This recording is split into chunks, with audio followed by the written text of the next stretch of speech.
Bismillahirrahmanirrahim. Assalamualaikum warahmatullahi wabarakatuh. Kita hari ini akan membahas mengenai analgetik, antipiretik, antiinflamasi, bagaimana farmakoterapi dan aplikasinya dalam klinis. Kita masuk dari definisi nyeri itu sendiri, ya. Nah, kita ketahui nyeri itu merupakan pengalaman sensorik, ya, dan emosional yang tidak menyenangkan, yang mungkin terkait dari kerusakan jaringan yang dirasakan oleh si pasien itu sendiri. Nah, sedangkan menurut Kamus Kedokteran Dorland, ya, nyeri itu merupakan sensasi rasa yang tidak nyaman, ya. Penderita mengalami rasa susah, ya, yang diakibatkan oleh stimulasi ujung saraf khusus, ya, atau sistem saraf tepi, ya, misalnya. Nah, dari rasa yang dirasakan oleh si pasien ini bermaksud sebagai sebenarnya tubuh itu memiliki respon sebagaimana mekanisme perlindungan diri yang menginduksi si pasien. Nyeri sendiri itu terbagi dua, ya. Ada nyeri akut yang diketahui ini biasanya tidak berlangsung lama, ya. Jika nyerinya hebat, ya, sangat parah yang dialami oleh pasien, itu bisa menyebabkan manifestasi denyut jantung yang bisa bertambah cepat, ya, laju pernafasannya meningkat, bisa juga tekanan darahnya meninggi. Ciri-cirinya juga bisa menyebabkan pasien itu berkeringat ataupun pupil melebar. Nah, sedangkan nyeri kronis ini biasanya nyerinya berlangsung selama beberapa minggu, bahkan berulang ada yang tahunan. Nah, nyeri ini menetap, ya, misalnya berhubungan dengan penyakit menahun, ya, yang sudah lama dialami oleh si pasien. Nah, penilaian nyeri, karena nyeri itu merupakan suatu perasaan yang dialami pasien, makanya perlu penilaian khusus, ya. Apakah nyeri itu bisa rasanya apakah berkurang atau tidak, ya, apakah obat yang digunakan itu efektif atau tidak, makanya perlu dilakukan juga penilaian nyeri, ya. Untuk menilai grade nyeri atau tingkatan nyeri perlu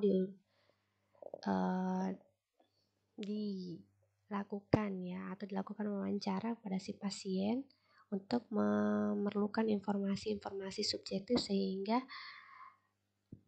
ya bisa dikuantitatifkan, ya, untuk nyerinya itu dinilai, ya. Skala penilaian nyeri yang biasanya instrumen digunakan yaitu visual analog scale, ya, ada verbal numerical scale, verbal rating scale yang C ini, ya. Yang paling sering digunakan yang terkenal yaitu visual analog scale yang berdasarkan ekspresi wajah dari si pasien itu sendiri, ya. Dilihat dari ekspresi mukanya, ya, diberi skor skalanya 0 sampai 10. Nah, kita masuk ke definisi demam, ya. Menurut Dorland itu sendiri, demam merupakan peningkatan suhu tubuh di atas normal, ya. Ini biasanya mungkin karena hasil dari proses fisiologis, ya, seperti ovulasi, ya, biasanya dialami ini pada umumnya pada wanita, ya, yang sedang mengalami masa subur, ya, atau biasa juga akibat dari sekresi hormon tiroid yang berlebih. Ini biasanya pada pasien-pasien yang mengalami atau gejala awal, ya, mengalami hipertiroidisme, ya. Nah, atau dia pada saat melakukan olahraga berat, ya, atau biasanya juga pada saat terjadi infeksi oleh mikroorganisme atau pada sejumlah proses-proses yang tidak menular, ya. Jadi tidak menutup kemungkinan, ya, pasien yang mengalami penyakit yang tidak menular itu bisa juga mengalami demam. Jadi bukan hanya terkait proses infeksi, misalnya itu tadi, ya, kelebihan kelenjar tiroid, ya, atau pada saat tekanan darah itu meninggi bisa saja mengalami demam, ya.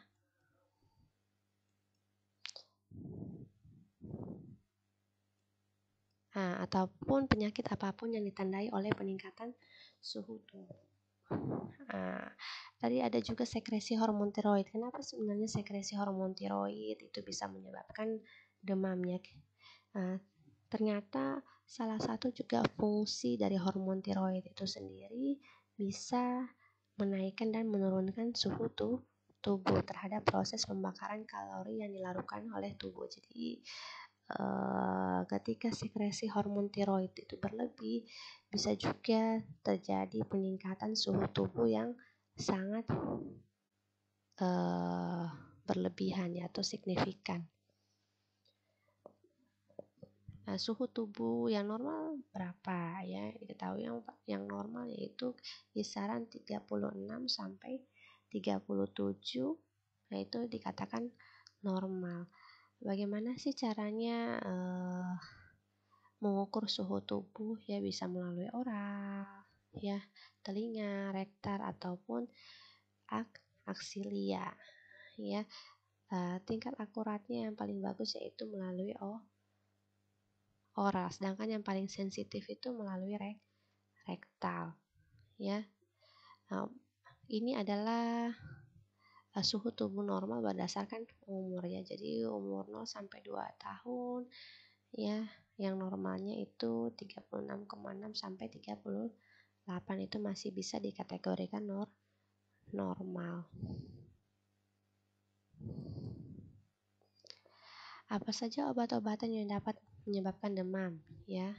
Karena efek aktivitas farmakologinya. Jadi obat-obat ini bisa menyebabkan demam ya karena dari efek farmakologi atau mekanisme kerja yang ditimbulkan. Misalnya antibiotik. Ya, antibiotik dikatakan bekerja itu biasanya respon tubuh memberikan pireksia atau peningkatan suhu tubuh. Ya, dikatakan obatnya betul-betul bekerja. Atau vaksin ya. Vaksin dikatakan bekerja apabila tubuh itu memberikan respon semacam bentuk perlindungan diri dengan meningkatkan suhunya. Ada contoh lainnya juga dengan agen sitotoksik. Obat yang menyebabkan demam karena perubahan termoregulasi ya, misalnya ada atropin, ya, katekolamin. Ya, ini salah satu cirinya dia bisa mengurangi keringat. Obat-obat yang menyebabkan demam karena kontaminan. Ya, di sini maksudnya kontaminan dari campuran cairan intravena. Ya, ada yang namanya itu bisa menyebabkan zat-zat pirogen ya, bisa menyebabkan demam. Kalian sudah belajar itu di tekno. Obat-obat yang menyebabkan demam secara tidak langsung. Ya, seperti obat-obat antikoagulan. Ya. Nah, jadi pasien yang menggunakan antikoagulan ya itu biasanya juga bisa menyebabkan demam, tapi ini sangat jarang terjadi ya pada kondisi-kondisi tertentu. Obat-obat yang menyebabkan demam karena hipersensitivitas, nah ini juga jarang ya terjadi ya. Nah, dan ini juga terjadi pada penggunaan antibiotik tertentu, misalnya penisilin ya atau golongan sulfa. Nah, ini biasanya pada pasien yang rentan mengalami alergi atau hipersensitivitas. Inflamasi. Ya, inflamasi diketahui suatu proses penyembuhan ya akibat trauma yang berupa reaksi seluler yang disertai produk-produknya dalam usaha membentuk kembali jaringan normal. Ya, bagaimana sih sebenarnya inflamasi yang dimaksud ya menurut Kamus Kedokteran Dorland? Ya, di sini sebenarnya hampir sama juga dengan demam ya atau nyeri ya, merupakan ini proses sebenarnya respon tubuh untuk memberikan sinyal ya, mekanisme perlindungan diri akibat dari cedera lokal ataupun kerusakan jaringan ya. Cuman kalau inflamasi itu sendiri ya sudah diakibatkan dari manifestasi yang ditimbulkan itu sudah lebih banyak lagi ya, lebih tingkatannya lebih tinggi dibandingkan demam ataupun nyeri ya. Ditandai dengan berupa tanda-tanda klasik yang sudah kalian juga belajar dulu ya di Vartok ya. Tanda-tanda inflamasi berbeda dengan nyeri ataupun demam. Ini tadi adanya dolor, ya kalor, rubor, tumor, dan fungsi lesia. Secara histologis ini yang diakibatkan oleh serangkaian peristiwa kompleks ya, termasuk arteriol, kapiler, akibat dari peningkatan permeabilitas dan aliran darah. Makanya bisa menyebabkan tanda-tanda dari 5 gejala tadi ya, atau tanda-tanda klasik ya, mereka menyebutkan atau Dornan menyebutkannya seperti itu. Nah, di sini ada tanda-tanda utama inflamasi ya, ada 5 ya Pak umumnya ya, dengan masing-masing mekanismenya kenapa dia bisa menyebabkan kemerahan atau rubor. Ya, kenapa rubor? Karena ini merupakan tahap pertama dari proses inflamasi itu sendiri. Ya, ini nanti kalian baca saja ya. Kalau tumor itu tahap kedua ya. Sudah masuk mendilatasi arteriol dan meningkatkan permeabilitas kapiler. Yang panas ini berkumpulnya darah ya, akibat dari tempatnya inflamasi itu sendiri, dan mungkin juga karena pirogen yang menyebabkan demam ya, sehingga dapat mengatur pusat pengatur panas pada hipotalamus, sehingga bisa juga mengalami nyeri yang disebabkan oleh pembengkakan tadi yang sebelumnya ya, mengumpulnya darah.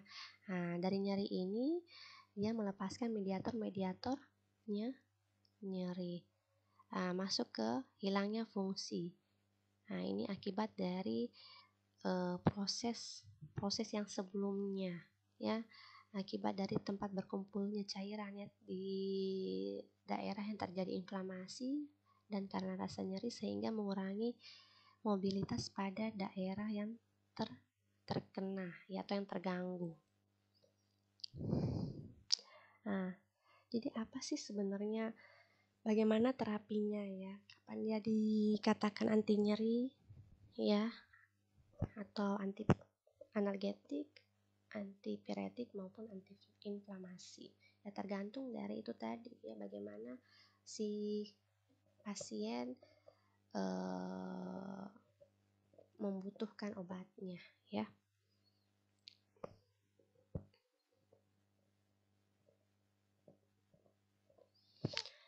Obat analgesik antiinflamasi non steroid ya, jadi dari obat-obat AINS itu sendiri yang biasa juga kalau orang awam bilang ya, dikenal sebagai anti nyeri ya, yang dikenal dengan menggunakan obat AINS. Ternyata obat AINS itu sangat banyak ya, banyak sekali ya, dari asam karboksilat, asam enolat. Selainnya antiinflamasi non steroid, tentunya ada antiinflamasi steroid yang melalui jalur yang sama ya, tentunya ya, jalur biosintesis prostaglandin ya. Tentunya kalian sudah belajar ya, mulai dari Vartok ini biosintesis prostaglandin, bagaimana yang dari antiinflamasi yang steroid ya, sampai yang mengarah ke antiinflamasi non steroid.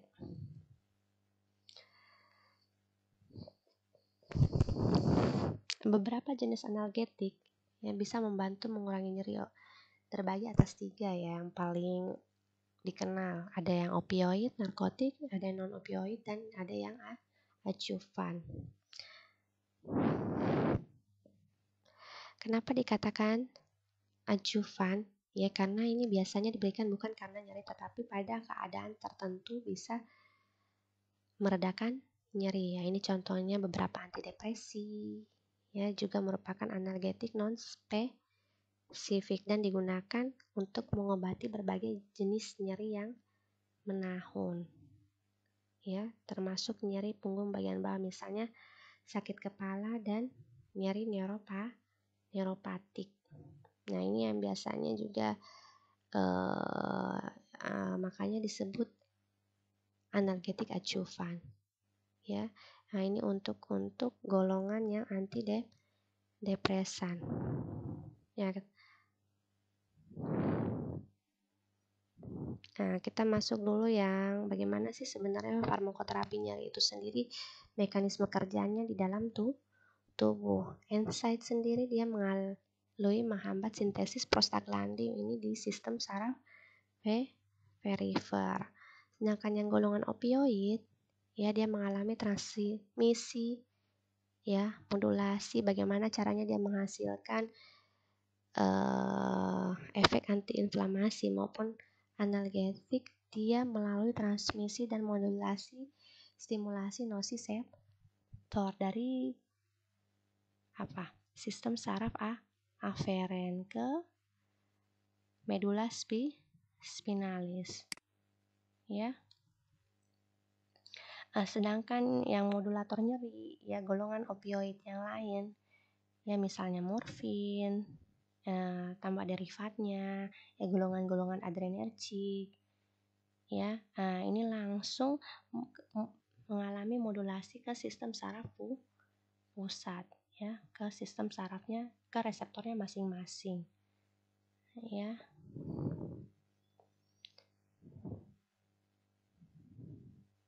Langkah-langkah bagaimana caranya penanganan nyeri itu sendiri. Ya, kalau nyerinya masih kategori mild, ya ringan, ya masih bisa ditalangi, ya aspirin, ya acetaminophen atau golongan NSAID lah lainnya.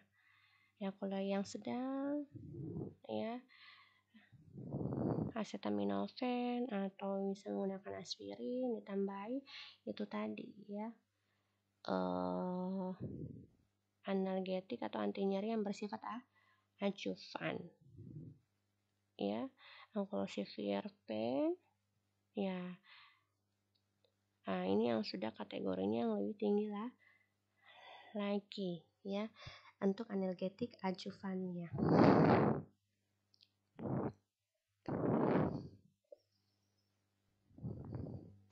Nah, di sini ada contoh-contoh ya obat antipiretik analgetik yang masuk kategorinya mild tadi, ya. Ada acetaminophen, aspirin.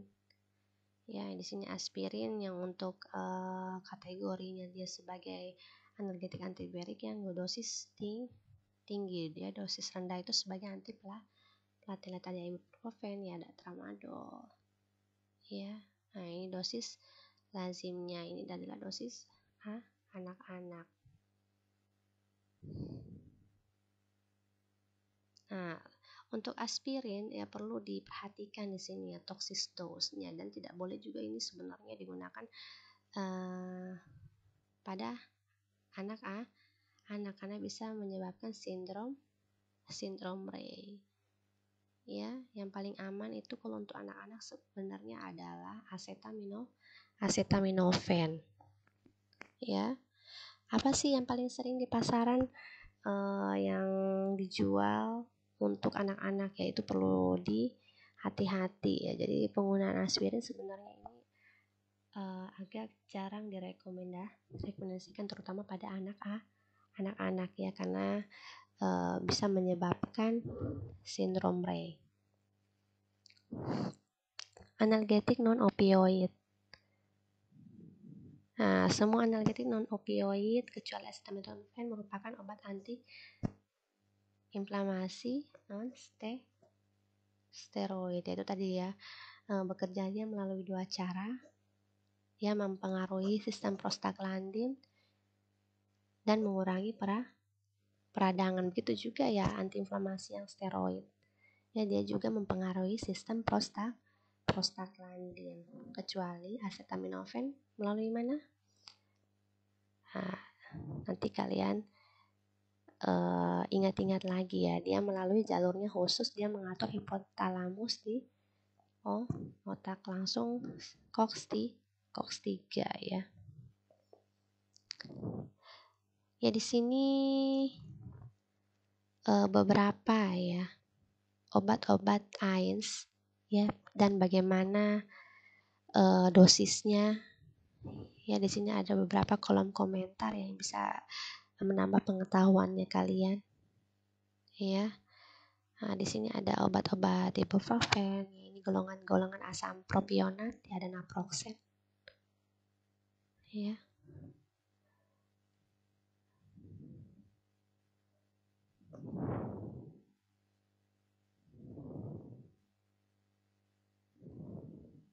Nah, ini golongan salsilat ya.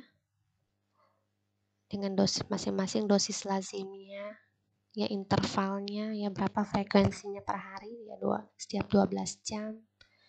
Ya, ada ini Sulindax setiap 12 jam 2 kali sehari. Jadi tidak semua itu, pada umumnya obat-obat AINS itu bisa digunakan 3-4 kali sehari. Kalian juga harus melihat ya intervalnya. Ya, jadi harus hati-hati.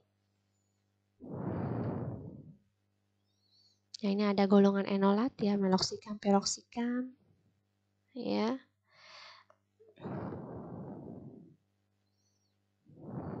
Nah, ini juga yang golongan celecoxib, COX-2 selektif ya, ternyata dia hanya bisa diberikan dosis intervalnya 12 sampai 24 jam, jadi tidak 3-4 kali sehari ya. Yang kalian tahu antiinflamasi pada umumnya itu 3 kali sehari. Begitu juga yang meloxicam, itu sebaiknya jadi gunakan hanya 1 kali sehari. Jadi hati-hati. Penyebab kegagalan terapi nyeri dengan obat analgesik ya. Diagnosisnya tidak tepat, ya, pemilihan obatnya keliru. Ya, kenapa dia tidak tahu ini nyerinya ini sebabnya digunakan karena apa ya. Ketidakpahaman farmakologi dan farmakokinetika itu tadi ya, terlalu berlebihan memberikan frekuensi pemberiannya ya, overestimasi terhadap potensi obat. Manajemen ADR-nya ya tidak kuat ya. Misalnya konstipasi karena antidepresan ya. Jadi hati-hati juga ini ya, pengguna antidepresan apabila dia nyerinya sebenarnya masih bisa ditangani. Takut ketagihannya ini terutama yang penggunaan opioid. Jadi sebenarnya selagi pada intinya nyeri itu masih bisa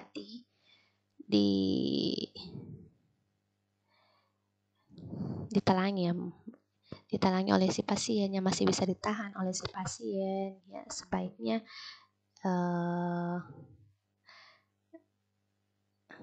tergantung skala nyerinya juga ya, sebaiknya tidak usah digunakan ya, karena ya pada intinya ya itu banyak juga efek samping yang tidak membuatnya nyaman. Misalnya ya kalau AINS ya pada umumnya bisa menyebabkan gangguan gastrointestinal. Nah, ini merek-merek ya, branded paten yang beredar di pasaran, analgetik, antipiretik ya maupun antiinflamasi. Nah, yang ini masuk kategori obat keras. Nah, yang ini yang tadi Ibu sempat singgung ya, antiinflamasi steroid. Yang ini adalah dosis efeknya ya, berapa bisa memberikan efek sebagai analgetik anti-inflamasi. Nah, ini steroid,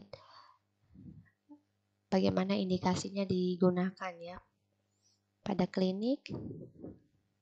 Habis selain alergi, pada umumnya bisa juga digunakan pada penyakit-penyakit sistem pernapasan, penyakit autoimun ataupun penyakit dermatologi. Nah, ini contoh-contoh steroid ya dan indikasinya.